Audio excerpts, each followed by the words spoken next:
Good evening, everybody. This is Carol Chen. Welcome back to our educational insights.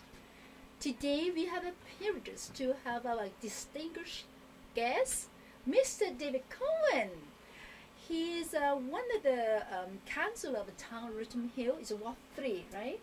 And also, Mr. David Cohen is the most senior councillor at the town Richmond Hill. It's over 15 years. Today, it'll be 20 next November. Oh my goodness! So welcome, Mr. David Cohen, to our educational insights. How are you doing? Very good, and how are you, Carol? Fine, thank you. We are very impressed. Today is a very bad weather. Still, have David Cohen try his very best to supporting us. Okay, you know what? David Cohen is very famous at the town Richmond Hill. But today we have the topic is focus on another things, special needs services in Ontario. You know why? Mr. David Cohen is very supportive for this field. He's representing one of the organizations called One Voice, right? Are you the chairman of the One Voice? I've been the chair of One Voice, and One Voice recently amalgamated with Spirit of Life, and I am an honorary advisor of Spirit of Life, and will soon just take the role of honorary advisor of Spirit of Life, One Voice, as then someone else who's got more time can be the chair, and I'll just continue to be active. Okay, you know what, Mr. David Cohen? Last time we have a same topic, special needs services. We have another great guest have been shared with us about the services. It's from Hipchi Association. I don't know. Peter? Yeah, Peter, Mr. Peter Shen. Yeah. And we have basic idea about overall, but One Voice is another big thing. So can you please share with us why and when was this organization started? Okay, let me tell you a bit about One Voice and Spirit of Life. People who are who have problems dealing with developmental issues, the only place they currently have to go is to the public system that's in English. And often it can be very difficult to get the right kind of service without having your heritage taken into consideration. And in other races, religions, in that the Italians have a group called Meda, Jews, I'm on the board of directors of RENA. The Chinese community, which is now very large, has no overriding group, and therefore any services are sort of a little mishmash in other organizations, a little bit here, a little bit there. There's only two that I'm aware of operating services that are independent and primarily Chinese, one being Under the Banyan Tree, which is a wonderful organization that provides day programs for adults and learning for adults with developmental disabilities, Annie Lung, and the other organization is Spirit of Life, which provides communication information. So if you want to call them, they'll be able to tell you where to go for certain things, particularly in Chinese. And that service isn't available elsewhere. Many agencies have this and that, but they don't have anything comprehensive, and you wouldn't know where to go to get what the service you need. I'm being pushed by several other organizations to try and help create a one voice that the province will look at and say, hey, we'll help fund you, we'll allow you to have Chinese group homes, we'll allow you to have services that have Chinese language in it, and so I started that back in early 2006 with the support of Rena and with the support of York South Community Living. I had several meetings at that point in time with Spirit of Life and with Under the Banyan Tree and with Peter Sen and Hipchi to try and see where there was a common ground and would they like to work together. In the end, Hipchi indicated that Hipchi wanted to be an advocate group, which is something that service groups don't become. The province is looking for, and so is Revenue Canada when we're raising money, is not looking for politics. We're looking for results, service and results, and people being helped. So then Under the Banyan Tree is busy with an expansion, but they're very supportive. So we created this one voice in and through Spirit of Life. Annie Chow being the main chair at the moment. Anyway, with that, we've slowly developed a strategic plan. What can we do? We've applied for tax status so we can get funding from donations and give receipts.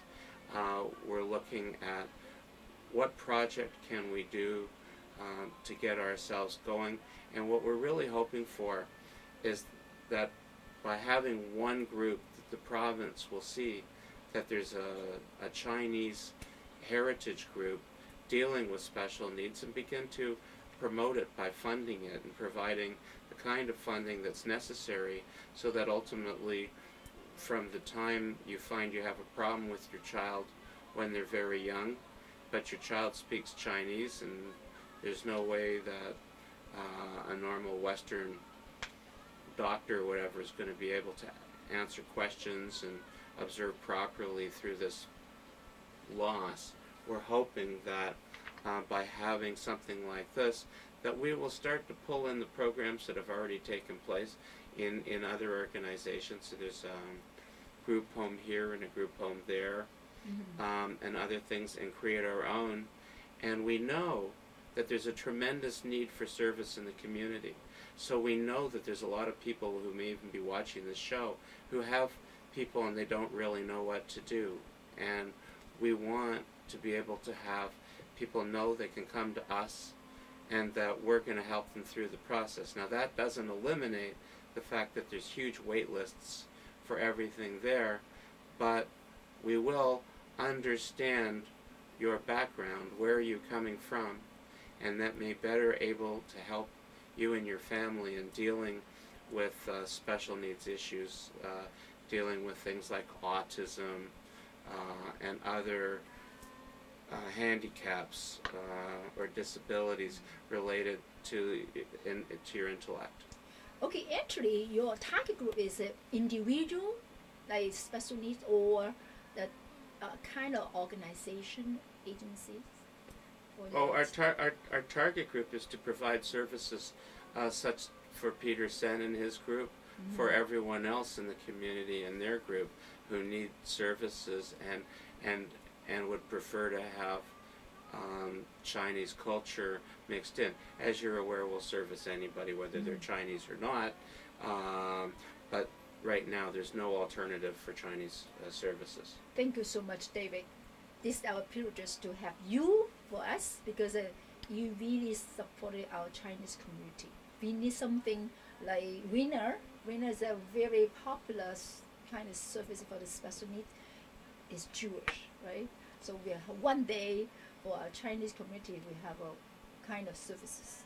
But anyways, now you just mentioned to have two specific groups, 2, 3. So you still welcome some more other. Well, what we're looking for services. is, what we would look for is volunteers who are interested in helping people, and that's great. We're looking for money, financial support, so that we can do things, because those are the two things that are critically important.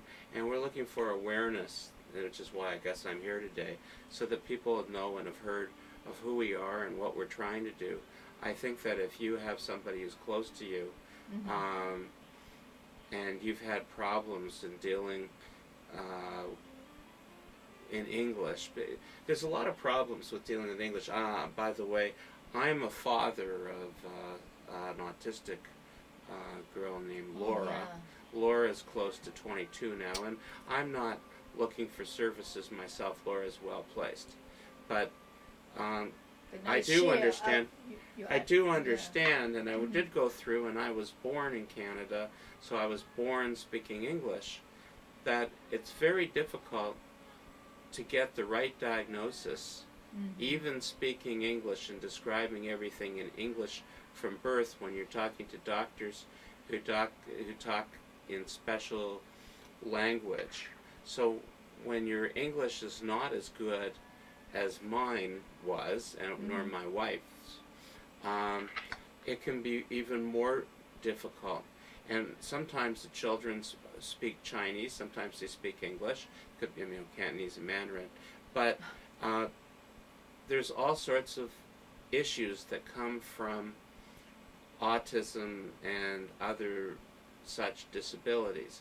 One is that those people are usually hard to take care of.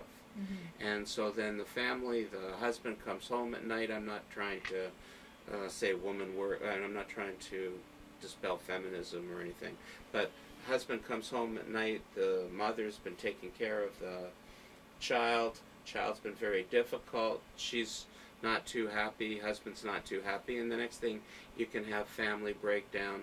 There's numerous things that can go wrong. The other thing is, it's very difficult to find out exactly what the problem is and how to deal with it. And behavioral issues aren't just at an autism level. It can be as straightforward as my son doesn't want to go to school. You know what, that's why today we are very lucky to have David here, because you are very experienced parents. You have a 22 years old autism girl. So today, wonderful chance for sharing with us, not only one voice, and also the experience for dealing with the special needs child. But go back to the one voice. So do you have a regular meetings and kind of specific venue for your team members? We are a subcommittee right now of Spirit of Life, and meet at their offices, which are located at Doncrest and Highway 7, near Chalmers, and we meet generally once a month. Oh, once a month. What's the regular activities during the meeting? Well, for the last while we've been doing a lot of organizational work, first trying to develop what it is we actually want to do, in what order do we want to do it, how do we want to do it. Then more recently, Spirit of Life, who are already set up, agreed to house us and help work with us. And the last few months we've been working on certain governance models to make sure that we're doing what we're supposed to be doing. And we discuss activities that we're involved with. We're presently, as an example, talking to a provincial agency to see how we can help them downtown Geneva Center in doing what they want, again in Chinese language. So we've been talking about that. We're looking at how we can extend our programs with communications, and what other programs we can get involved in. It's difficult without money, and that's something that we don't have at the moment. None from the provincial? Well, we don't get any money from the province right now. Not yet. So we have to put these things together in an order. It's nice to have programs already going that we have, but we have a long way to achieve ourselves as a major agency that gets funded by the province, and we're going about the challenge of putting that together. And if the more volunteers that we have from the community, the easier it is to get things done. People talk about the short term. Can you give me for tomorrow The answer is that we want it for the future. A lot of these things take a lot of time and patience put together, but they do end up taking place. You talked about RENA, where I'm a director. RENA started 36 years ago. Now it's the second largest operator of long-term care in Toronto through group homes, and provides numerous services, including our day programs have 25% Chinese clients. So over time, you can become big and do these things.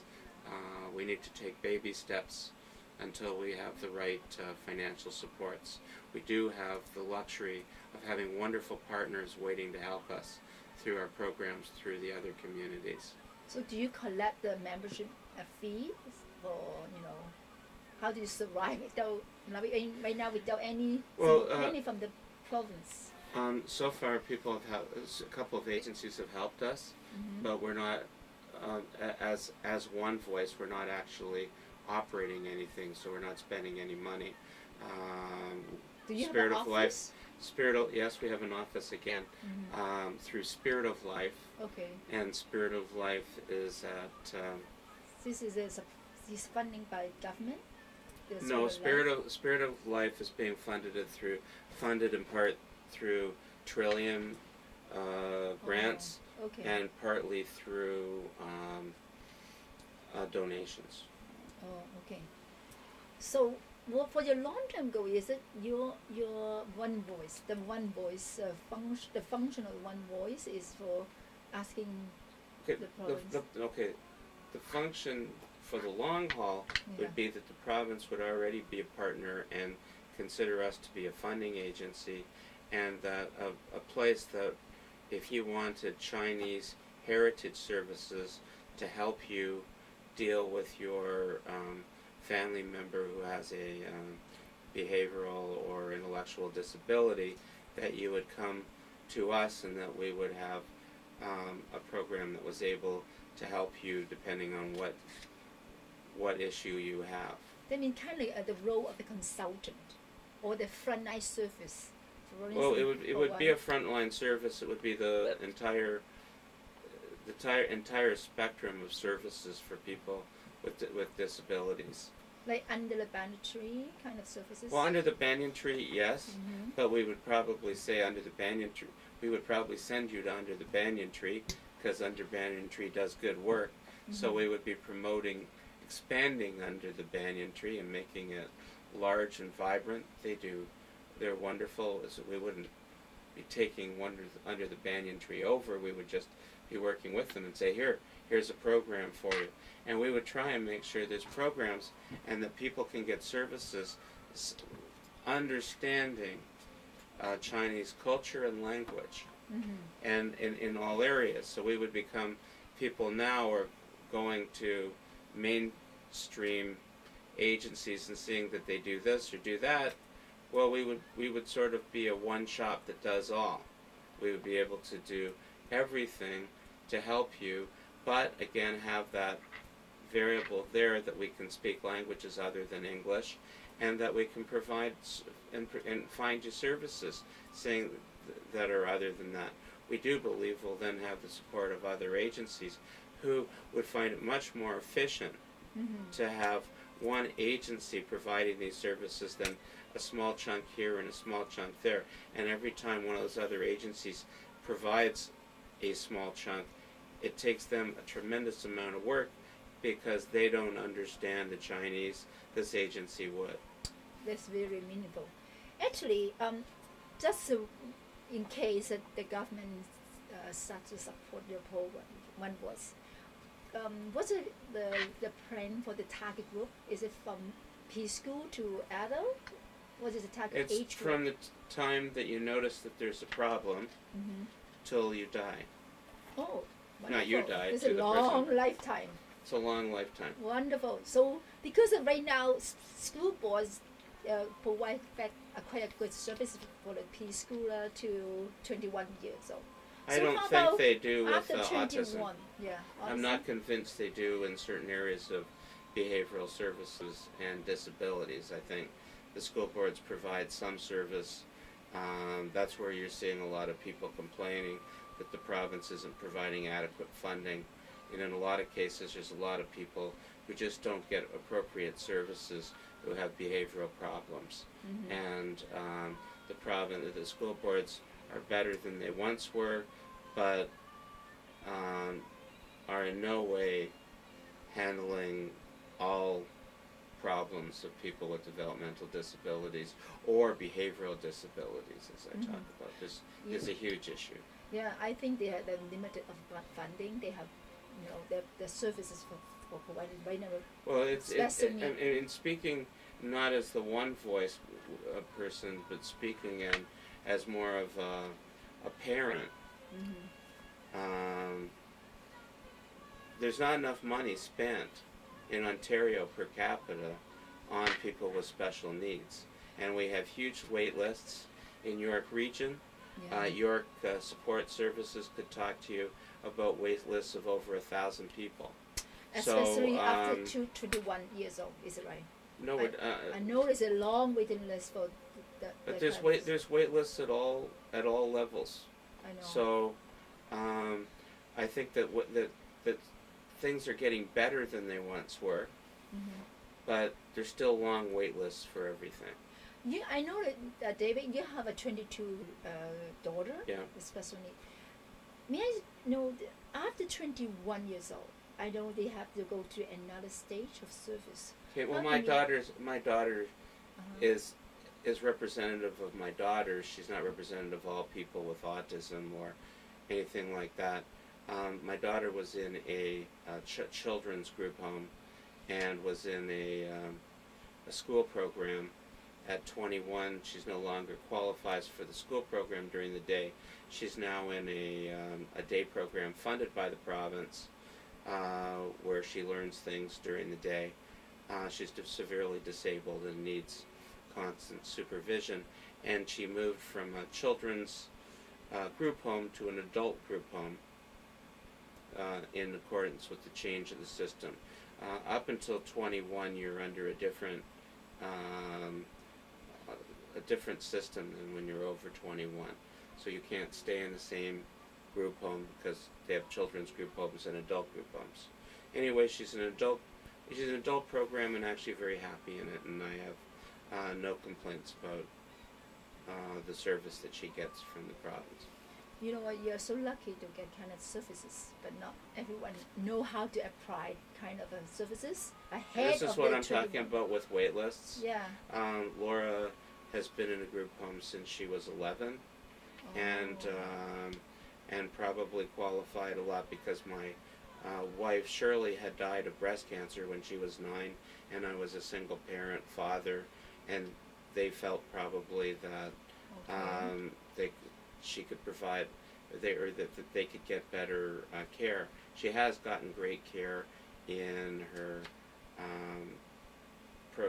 program as a child through a group called Circle of Support, and now she's in Arena Group Home, and every week I ask her how she's doing, and she says she's happy.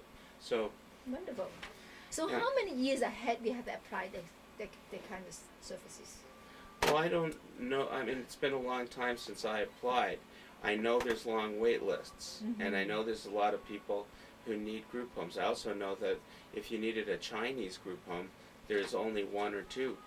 I know of one in Richmond Hill. So if you want a group home where you have youth who speak Chinese better than English, and so you need all Chinese support workers, there's only one through Association for Community Living. And so there may be 4 or 6 spaces altogether for your huge Chinese population. I'm trying to suggest to you there's a huge need for services that aren't here that deal with Chinese culture that would make things better for the Chinese community dealing with these issues, and they're simply not available. And I've mentioned that I have 2 partners in under the banyan tree who do awesome work. Spirit of Life is now, that's it. There's no other services in Cantonese Mandarin. If Chinese. somebody wants to tell us about those services, I'm happy to hear and get them involved with us. So if I've left out a service and anybody phones, hey, he's not telling, well, I don't know of it. Okay. So we have to do more promotion. You voice out for us. As a parent, you are for the past experience. Are you satisfied with the services from the school board or from the community supporting your child? Well, for me specifically, and remember, my child's now graduated, and Laura's older. There weren't programs for Laura when Laura was old enough to go to school. We had to find private schools. Laura ended up getting into public system through Thistletown Regional Center, and so we had to do a lot of digging to find appropriate schooling in a public setting. In grade 11 and 12, she ended up at Markham Collegiate, where they did have a good program at that point in time.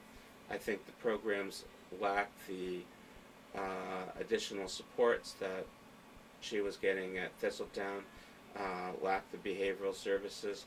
A lot of people nowadays, I was very lucky.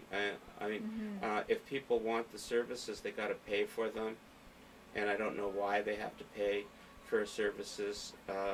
And an example, I was just talking to someone today whose son in high school gets suspended from school for his behaviors as opposed to dealing with his behaviors. But I am not a good expert on the school system because Laura was mostly not in the system and my child is too old. So I don't want to knock them. I don't want to say they're bad. What I'd say is there's needs. There's not enough for the number of people who need the services. Okay, go back to our One Voice services. Okay. Like, it's a very good chance for kind of a promotion or give some advice for our parents.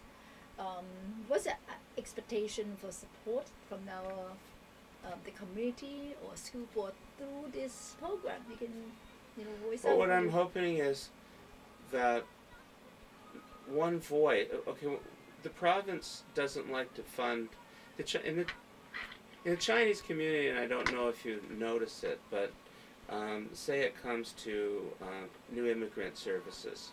There's CICS, there's TASA, there's several agencies all doing it, and sometimes they overlap. Yeah. Okay? If you look at Lions clubs, you'll find there's 6 of them. There's not 1 or 2, but there's several. And you start going around and looking, even for senior services with Yihong and Monchong, there's more than one agency doing it for whatever reason. In developmental disability area of funding with community services, they won't fund more than one. They won't allow that. They'll not fund, the government will, before saying, okay, I'm going to pay you and you to do the same thing. Because the whole sector is way underfunded and there's not room for it. So we want to be one voice so that the government will say, this is the Chinese voice, it's okay, we can fund the Chinese, and we'll fund this group. I don't know if ultimately the name will be One Voice, but it was simple when we were sitting around at that point in time trying to figure out what to call ourselves quickly to get organized. And there's a number of, what people should know is that there's a number, I'm not Chinese, but there's a number of Chinese people who work very hard trying to create services for the Chinese who are having problems. And we need these services. And there's over 500,000 of you in Toronto, because you're the ones probably reading or listening to this website. And what you have to know is, if you could get involved, if you could give a few bucks, we could get this thing under control. You've got a lot of political power. You don't know it. You don't use it. To get social services, you should be having them in your community. You also, though it costs you money, you got to volunteer, you have to donate, and you have to do these things. And you do have wonderful services in some areas. But in the areas of developmental disabilities, you're way smaller than the other ethnic groups. And this needs to be built up, and that's what I'm trying to help do. Great. So as a Chinese, we have to team up together and we have to make a difference. Yeah. Right? So People have to get involved. Yeah. Donate money. Do you have any fundraising event coming up? Then we can do so for, in case everyone support the I One would say to Voice. you that we're trying to get our tax receipt at One Voice together. So we're looking at a golf tournament next September 10th. We're looking at a dinner next fall, a gala dinner. But if you want to donate immediately, you can donate to Under the Banyan Tree, who can give receipts. And Under the Banyan Tree is just a really good group, and you'll help in that area. So that would be my recommendation. How about the one with, have you been registered as a non-profit making? We're a non-profit registered through Spirit of Life, who we're affiliated with. You can donate to us, and we're happy to take the money. We just can't give you a receipt right now, and a lot of people want receipts. If you give us money, you'll help us. It'll be good. It'll be good. But it's also Under the Banyan Tree is also great. And do you have any number or website we can contact you? Well, you can, if you want to contact me, you can contact me at 905-771-5434 or dcohen@richmondhill.ca. If you want to know more about Spirit of Life, it's www.spiritoflifeon.org. I think it's .org. Yes, .org. So remember, it's not just Spirit of Life, but it's spiritoflifeon.org.